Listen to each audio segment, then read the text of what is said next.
Hey there, how is it going? It's that time of the month, the time for our online English lesson. I'm Ola Янкова, a senior teacher in Green Forest, and we're going to study some English today. We're going to discuss how to tell a story in English and practice with our interactive course book, Notes by Green Forest. Our lesson will last about 45 minutes. Please open the lesson in a new browser window. You can find the link in the description below. Follow my instructions and complete the tasks. But before you do, don't forget to subscribe to our channel not to miss more fun and useful videos like this one.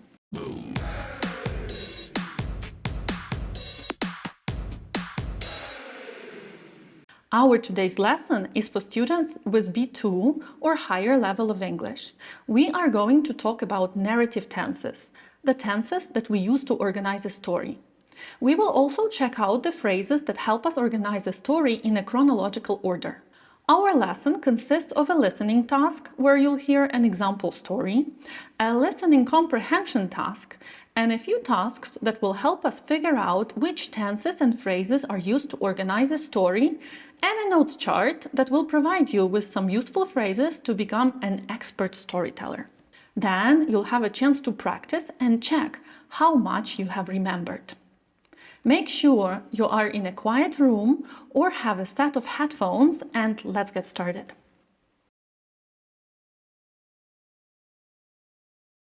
Each task we will complete during this class has 3 buttons at the end: check, show answers, reset.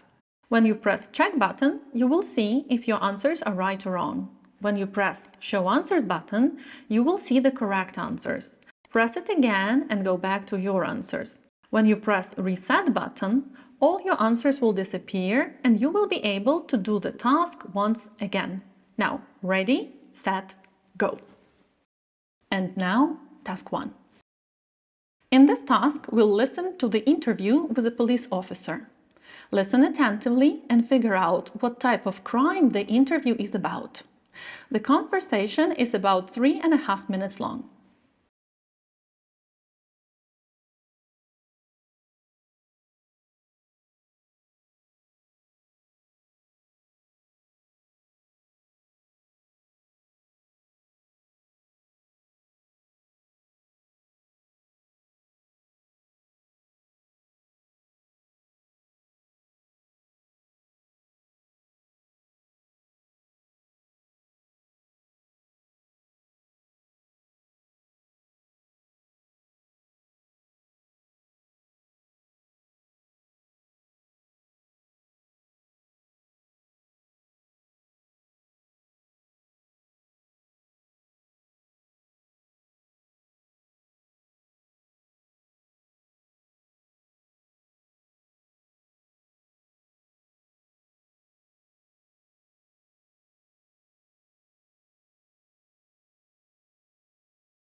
Yes, it's about quite a big issue nowadays. Online scams, ways to deceive people in order to get their money.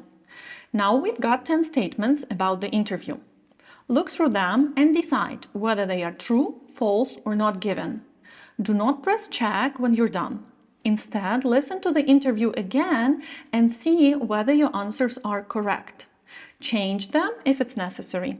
Press check after you finish listening for the second time. It should take you about 10 minutes.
I hope you got everything right. Now, let's check out the false statements. There are 2 of them here. Number 3. The right answer is the store sends the customer a toy copy. Number 5. It's not worth the risk since it's actually too good to be true. And now let's move on to the actual storytelling. Task 2A and B.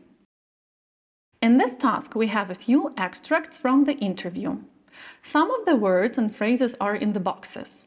Look through the extracts and click on ones that help the police officer to organize his story in a logical order.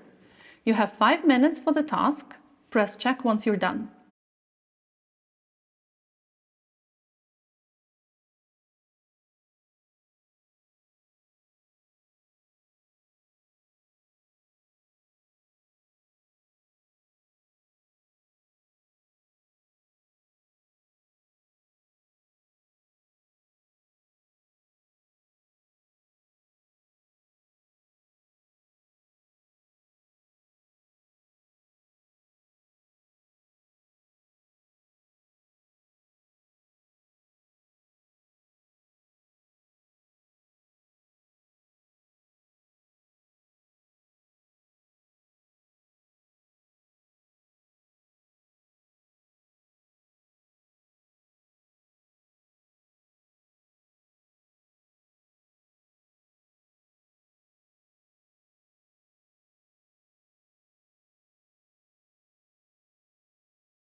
Did you identify the phrases correctly?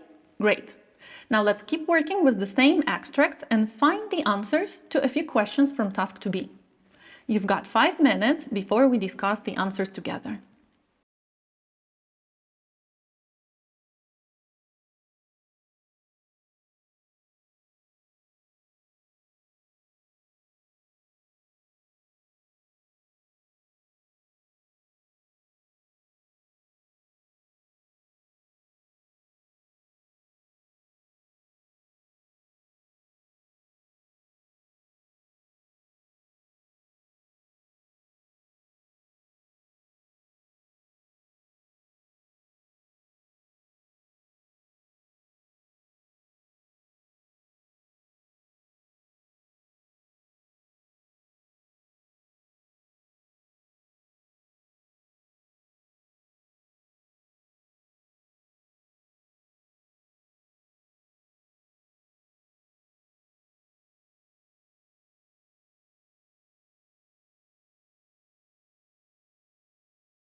Are you ready?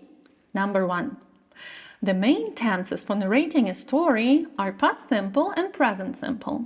When we use these tenses, we understand that each following event happens after the previous one. For example, I woke up, had a shower, drank a cup of coffee, and came to the studio. We are most likely to choose past simple because when we tell a story, it's usually something that happened in the past. So why is present simple here? Because sometimes we can tell a story that already happened, moving it into the present to kind of create this effect of presence.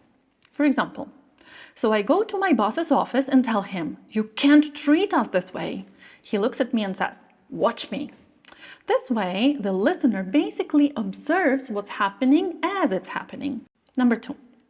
For process, temporary action, or background events, we will use present continuous when the story is in present simple and past continuous if the story is in past simple. These events usually are not that important for the story, but they set the mood, kind of create the atmosphere in which the story is happening. For example, I woke up from a loud bang. The walls were shaking and the cups were falling from the shelves. Or, so I come up to his desk. He's reading a newspaper and not paying attention to me. I tell him, "You're fired." Number 3. When we want to emphasize that something in the story happened before the main events, we use past perfect. For example, before going to work, I went to the store and picked up my boss's dry cleaning. When I came to the office, he was there. He had arrived way before everyone else did, like always. Number 4. It's the word once. Once the money was transferred, the meaning is when in this case. I had once received a call. And over here, it's one day, one time. Number 5. With as soon as, we can use conditional one in the present. As soon as they get your address, they'll send the package. Number 6. Use present simple with by the time when we talk about future and past simple when we talk about past. For example, by the time you finish this video, you will be a pro at telling stories in English. By the time we've finished, you had already completed 3 tasks. If we know all this, we can easily make up a story. There are also some other phrases that help us organize a story. Hit the pause button and check out the chart in the notes below. Use the dictionary to check the meanings of the words if necessary.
notes. Now pay attention to use it right part here. We have already discussed the two meanings of once, but there are two other phrases here that I'd like us to take a look at. A lot of people might think that in the end and at the end are the same, but that's not right. We use at the end when we refer to the ending of something. For example, at the end of this video, I'll ask you to subscribe to our channel, but you can do it now too. In the end is a synonym of finally. We will use it to say where we end up after some events. For example, I listened to explanations, checked out some charts, and did a couple of practice tasks. In the end, I understood how to use mixed conditionals. While and during can also be confusing, since they have the same meaning, but these two are used with different parts of speech. We use while with an action and during with a noun. For example, during this task, you needed to answer a few questions. While you were looking for the answers, you remembered a lot of information. I hope you did remember it. Now it's time to check it in our final task for today. Task 3. In this task, we have a story that I'd like you to complete by choosing the correct options. You've got 6 minutes for this task. Once you're done, check yourself. Oh, by the way, in this case, once means one time or when? I'm sure you know it's when. Let's go then.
So how was it?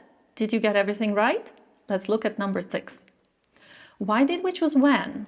It's because I want to tell you about an action that happened at the same time but not after that moment. What about number 8? When or once? Actually, over here both options are possible with a slightly different meaning. The one we suggest is when. I was going to interrupt him, but he started shaking, so I first wanted to interrupt his mumbling. If you use once here, it's more like first he started shaking and chanting, and that's what I wanted to interrupt. A bit tricky here, right? I'm sure you got everything else right, but if you've still got questions, write them in the comments to this video. And we're done for today. Our lesson for today is over, but if you want a little bit more practice, write a short story in the comments below. I'm sure you enjoyed this video, so don't forget to like it and subscribe to our channel for more cool video lessons to boost your English. Write in the comments below what other topics you'd like to discuss. And be sure to check out our previous video lessons. Knowledge is power, don't miss out on it. Also, don't forget that this short lesson is just a small part of all the English knowledge you can get with our interactive course book, Notes by Green Forest, during online lessons in Green Forest School of English. All the information you can find in the comment pinned below. Take care. Boom.